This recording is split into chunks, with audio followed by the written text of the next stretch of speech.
Olá e sejam bem-vindos aqui ao meu canal. O meu nome é Madalena e hoje trago-vos de novo um caso português, um caso que esteve constantemente nas notícias, não aconteceu assim há tanto tempo, por isso acredito que já o conheçam.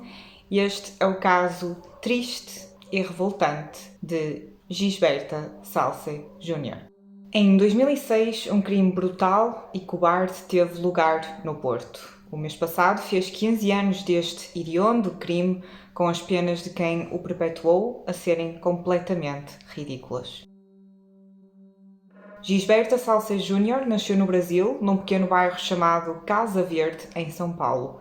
Nasceu numa família numerosa, tinha 4 irmãos e 3 irmãs. Gisberta era uma criança feliz, adorava dançar com outras meninas e era muito feminina desde cedo, com o pequeno pormenor que Gisberta nasceu como Gisberto, o filho caçula do casal que recebeu o nome do pai, mas que sempre se sentiu no corpo e género errado. Ao princípio, a mãe ainda a levou ao médico para ver se havia algum problema de saúde e o médico disse que não, que o rapaz era assim estranho e com manias porque era muito mimado. Com 14 anos, quando o pai, que era muito severo, faleceu, Gisberta diz que quer ser uma mulher. Já com 18 anos, vestia-se de mulher, um pouco às escondidas ainda, apesar do seu corpo e bilhete de identidade ainda a identificarem como um homem.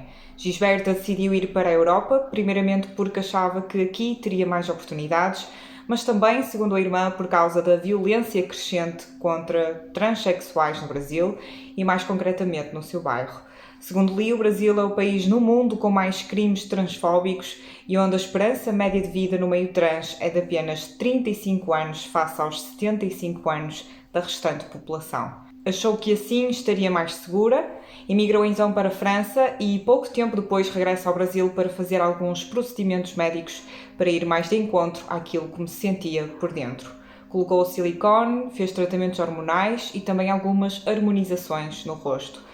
Rapidamente regressou à França, onde fica por 2 anos e depois instala-se definitivamente com 20 anos em Portugal, mais concretamente na cidade do Porto. Gisberta, como agora era somente conhecida, rapidamente fez sucesso. Era uma mulher vistosa, bonita e todos dizem muito querida e bem disposta. Como sempre adorou dançar, entrou em bares gay na noite portuense, onde fazia espetáculos de transformista.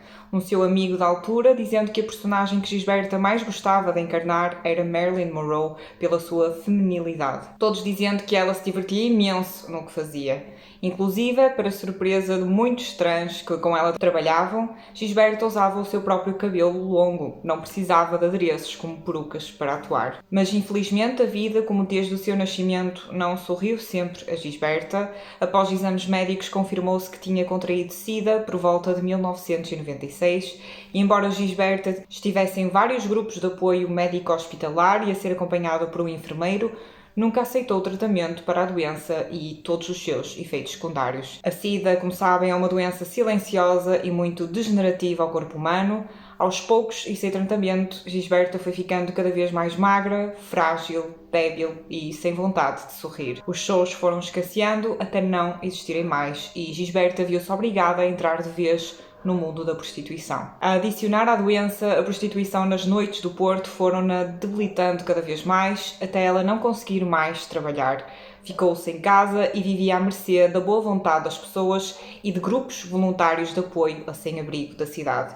Gisberta montou uma barraca num edifício em construção em pleno centro da cidade, um edifício na rua Fernandes Tomás que estava devoluto para a construção, dizem, de um novo centro comercial, mas cujas obras estavam paradas e, diga-se, ainda está devoluto até hoje. Aí Gisberta vivia, ou melhor, sobrevivia sem que ninguém soubesse em que condições, ela não contando nem a família ou amigos pelas sérias dificuldades que passava. Foi nesse edifício que, em meados de 2006, um grupo de 3 adolescentes, Ivo, Flávio e Fernando, todos por volta dos 14 anos, que ali estavam para grafitar as paredes, deu de caras com Gisberta, com 45 anos na época, e, compadecendo-se da situação desta, lhe começaram a trazer comida e também a fazer companhia. Os jovens frequentavam a oficina de São José, uma instituição ali perto, Aos poucos ela foi se abrindo com os miúdos, contando-lhe os seus problemas, que era ser opositiva, imigrante, sem família no país, sozinha, sem dinheiro e sem forças para trabalhar. Os rapazes chegavam a trazer comida de casa, embora também eles vivessem em dificuldades financeiras, e chegaram mesmo a cozinhar para Gisberta, mesmo lá no local. Fernando já conhecia Gisberta desde os seus 6 anos de idade, já que a sua mãe era também ela prostituta, e conheceu Gisberta nas noites do Porto. Quando a viu no edifício, reconheceu-a automaticamente. E também isto torna toda esta história ainda mais difícil de perceber.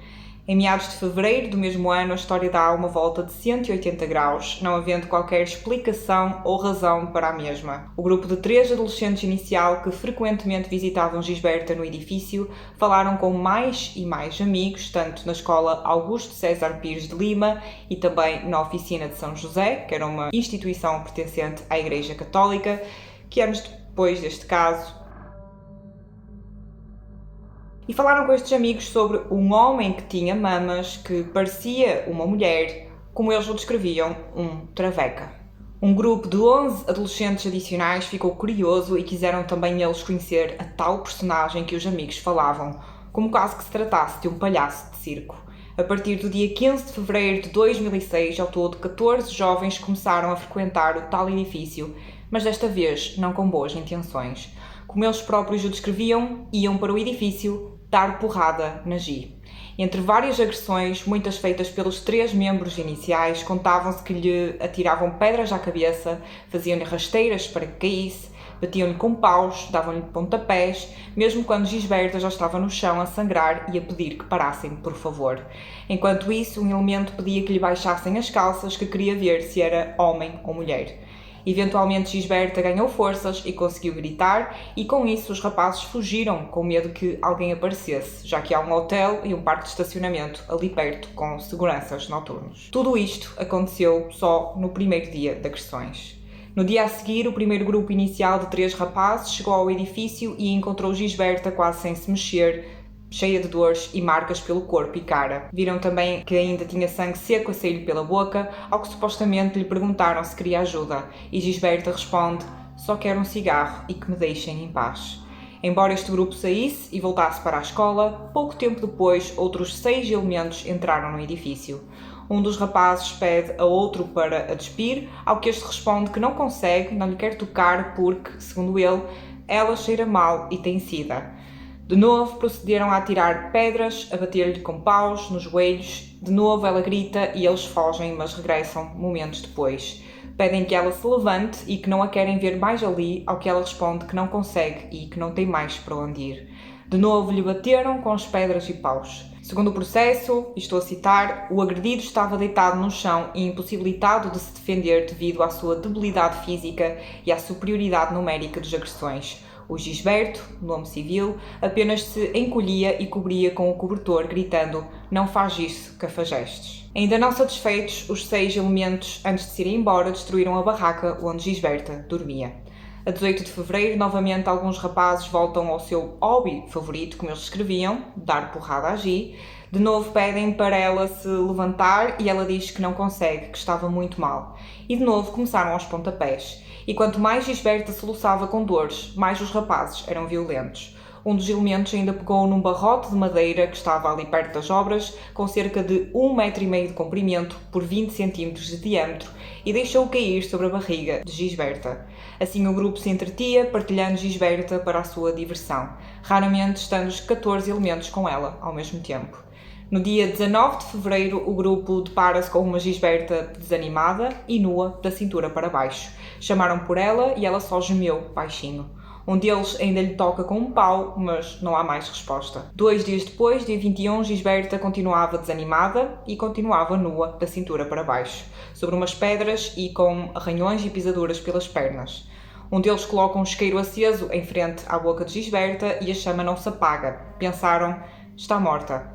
No dia seguinte, o grupo finalmente juntou-se todo de uma só vez, os 14 elementos acordando agora o que deveriam fazer com o corpo. Tinham de se livrar dele, era certo, já que tinham medo de ser responsabilizados por alguma coisa. Pensaram em enterro, porque se calhar Gisberta até teria direito a um funeral, mas não tinham nem utensílios, nem sítio para abrir um buraco grande na terra. Pensaram também em incendiá-lo, mas tinham medo que o fumo atraísse atenções.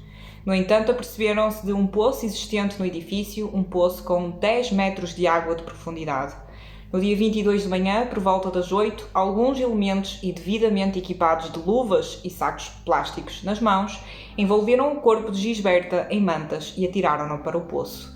Depois do serviço feito, avisaram os restantes elementos que, e estou a citar, o caso estava resolvido. No entanto, um dos 3 membros iniciais do grupo, Flávio, supostamente não aguentando os remorsos, quando chegou à escola contou tudo à delegada de turma, dizendo que não aguentava mais. A ele juntou-se um outro elemento, Ivo, que igualmente pálidos contavam o desenrolar dos acontecimentos à professora. O terceiro elemento, Fernando, o tal que conhecia a vítima desde os 6 anos de idade, a chorar muito enquanto descrevia. Flávio deu a localização exata do corpo à PSP por volta das 6 da tarde do mesmo dia. Quando recuperaram o corpo, que teve de ser com a ajuda dos bombeiros chapadores do Porto, Gisberta ainda continuava nua da cinta para baixo. A autópsia confirmou lesões na cabeça, pescoço, membros inferiores e superiores, laringe e traqueia, abdômen, intestinos e rins. Múltiplas equimoses, infiltrações hemorrágicas, escoriações e infiltrações sanguíneas. Mas mais grave de tudo, a autópsia revelou que a causa da morte de Gisberta foi por afogamento. Quando foi atirada, ainda estava viva, por um fio, mas viva. Ela morreu naquele poço. Em 6 meses de investigações, apurou-se que o membro mais velho do grupo de 14 tinha apenas 16 anos, Vítor, sendo o único legalmente imputável para seguir para tribunal, mesmo todos os elementos dizendo que Vítor nunca participou ativamente nos espancamentos, que só observava como espectador. Por isso, e só por isso, foi condenado apenas a 8 meses de prisão efetiva pela prática do crime de omissão de auxílio. Os outros 3 elementos foram primeiramente acusados da prática em coautoria de um crime de homicídio qualificado na forma tentada e a título de dolo eventual. No entanto, como a autópsia veio a revelar que a morte foi por afogamento e não pelas lesões corporais provocadas pelos espancamentos de dias e dias a fio, a 11 elementos foi imputada a prática de um crime de ofensas corporais qualificadas, cuja pena foi a de internamento em centro educativo entre 11 e 13 meses. E aos 2 restantes elementos foi indicado apenas o crime de omissão de auxílio com medida tutelar de acompanhamento educativo por 12 meses. E entre julho e setembro do ano seguinte, todos ficaram em liberdade. As penas foram ridiculamente baixas, como se Gisberta se tivesse afogado acidentalmente, quase, e os espancamentos não fossem assim tão graves quanto isso. Podia agora perder aqui mais algum tempo de vídeo a falar-vos de como estão estes 14 homens hoje em dia e em como fazem as suas vidas normais, como se nada tivesse acontecido. Em como mudaram de cidade, em como um vai ser pai e o outro tinha problemas em casa na altura. Mas não vale a pena, esta história é da Gisberta e é a ela e à família dela que devemos dar a atenção. Depois de informada do homicídio, que foi através de carta registada do governo português, ou seja, nada pessoal, a irmã de Gisberta ficou profundamente chocada, revoltada e confusa com tudo o sucedido. Tinha vergonha de pedir mais explicações das conclusões do processo, que lhe pareciam ser tão insuficientes e não ajustadas ao crime, porque não entendia a lei portuguesa, os direitos, os deveres e tudo isso. No entanto, quando perguntou por fim, disseram-lhe que as penas eram justas, que, por outras palavras, quem matou Gisberta foi a água do poço, não os miúdos. A família não teve posses para viajar até Portugal e contaram com a boa vontade de uma amiga de Gisberta de Portugal para que pagasse a trasladação do seu corpo de Portugal para o Brasil. Gisberta descansa hoje, finalmente, em São Paulo, a cidade da qual fugiu pela violência, mal sabendo que ali regressaria devido à cobardia, estupidez, ignorância e maldade de um grupo de 14 miúdos apenas. Numa entrevista do jornal Observador com os familiares dos jovens acusados, o avô de um deles diz: aquilo já morreu, ele não pensa mais nisso, ele não fala sobre aquilo porque aquilo morreu.